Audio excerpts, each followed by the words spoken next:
It is. This thing's ready.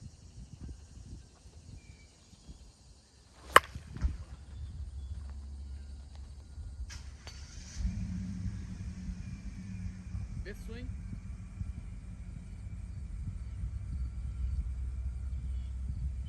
This is stupid. Louisville good?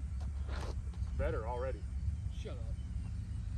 I'm What's going on, everybody? BP Hero coming back at you today. And as you see, we got the pure NDM1. And basically what that stands for is name doesn't matter. Only performance does. I think that's kind of cool. Thanks to Casey at Pure for sending this out to us so we could try it out. The field we're on here is the usual field you're used to seeing. It's basically 290 all the way around. And there's actually no wind blowing in for once. That's a change of pace for sure.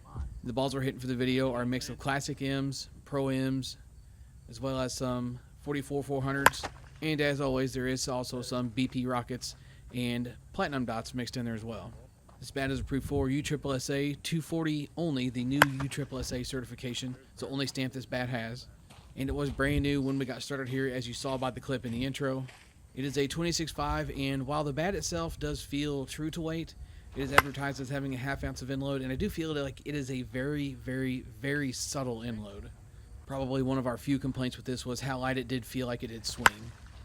The barrel on this is advertised as being 12 plus inches, and just from looking at it and kind of hitting it and being familiar with the Pures, I would say this is probably just about the same size as the rest of the Pure barrels. Always tell everybody they're probably somewhere between 12.5 and 13 inches, personally, is what I feel like. And this is advertised as being a game-ready model.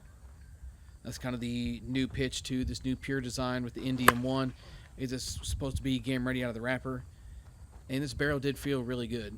Still a touch unforgiving if you worked up or down it at all, but I think a majority of that was from it being a one-piece bat. But overall, we did like how the barrel felt on this bat. It is a traditional Pure, which means it's a one-piece. And overall, the construction of the bat did feel stiff, just like the Integrity 2 model did. So nothing really jumps out at me as new or different in that regard. With some of the tech, specky stuff type out of the way, let's head to the labs real quick, and then we'll come back to the field. So on a scale, this one came in at 26.7 ounces. And as you can see here with the wrapper still on it, your impression is coming in at 265, which is way lower than the 240 stamped Pure we have seen on the channel already.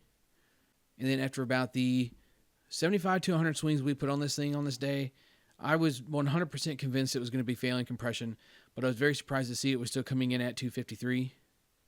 And just doing our usual, taking a look up and down this thing, it's pretty cool how the graphics on this bat kind of blend in. You have to get it in the perfect light to really even see what it says, which is kind of cool and unique. But as you can see here in this one clip that I do have included, it is very hard to see the USSSA stamp on this. When I had it in the wrapper and first unboxed it, I thought that they had sent me some kind of prototype. Casey said that it was going to be one of their new models that was supposed to be game ready. I was like, oh, cool. And I get it, and I couldn't see a stamp on it anymore. I thought it was some kind of prototype. And then get the wrapper off, and you can see the stamp is there clearly. And probably the only cosmetic thing that we ever noticed or dealt with on this bat is this spot right here. I couldn't get a good picture of it, but this genuinely looks like a hair or something got stuck in the paint as they were applying the paint to the bat, and then it came off. You can actually see in one of my swings, I'll actually clip it right here.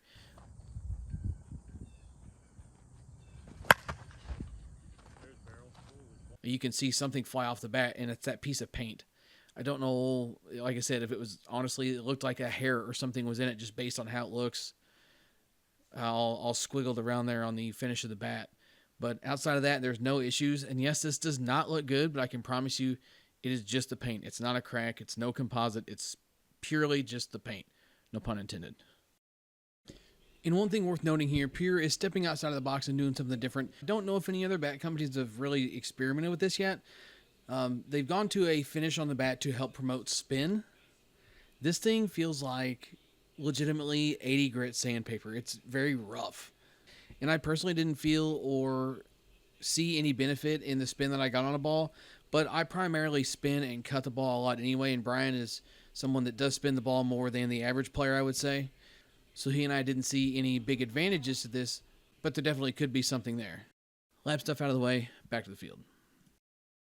So we've seen a few bat companies in the past come out with what they would consider game-ready bats, and you're always just kind of like, okay, whatever. You just threw a slick paint job on something and sent it out the door.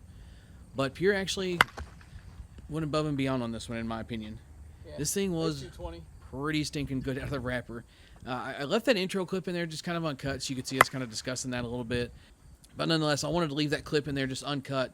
That's like the 4th or 5th swing that Brian put on this bat, and he's already banging balls off the fence with it, which is impressive for a 240 in my opinion. So performance-wise, it is safe to say that this thing did great. Felt good, sounded good. I don't know how good of a job the camera did at capturing the sound, but I was very impressed with that aspect as well. But probably my biggest complaint with this bat is how light it swung. Now, I do genuinely think that a lot of that is the fact that we just don't really like 26s a whole lot. If I was someone that liked 26s, I would definitely get down with this bat.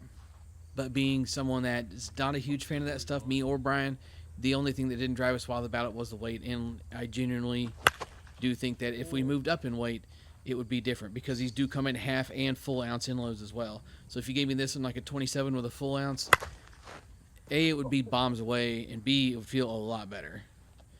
Now, I have made it no secret that my favorite 240s so far this year have been the Louisville line. Brian feels like this bat hit better than the Louisvilles did. I personally feel otherwise. But that is also the unique thing about having somebody else that swings all these bats with me, as I can kind of bounce ideas and theories off of him, and he can also give me his feedback on this stuff. So Brian liked this thing a ton. I like this thing a lot. Not maybe as much as the Louisvilles, but definitely right there with them. So we got to hit this one with the stamp of approval. And before anybody says a word about it, the only thing with the weight was the fact that we don't like 26s. It's okay to be critical and still give something the stamp of approval, contrary to popular belief. Absolute Performers, still available at puresports.com. Head over there to get yours. Big thanks to Casey for sending this out. Thanks to my man Brian for coming out and hitting this with me. Thanks to you guys for stopping in and checking it out. Swing hard in case you hit it.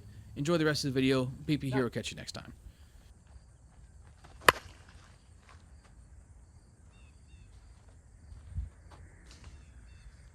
That worked. Killed a baby bird.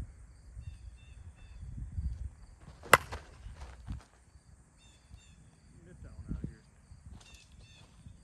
Give me a couple more.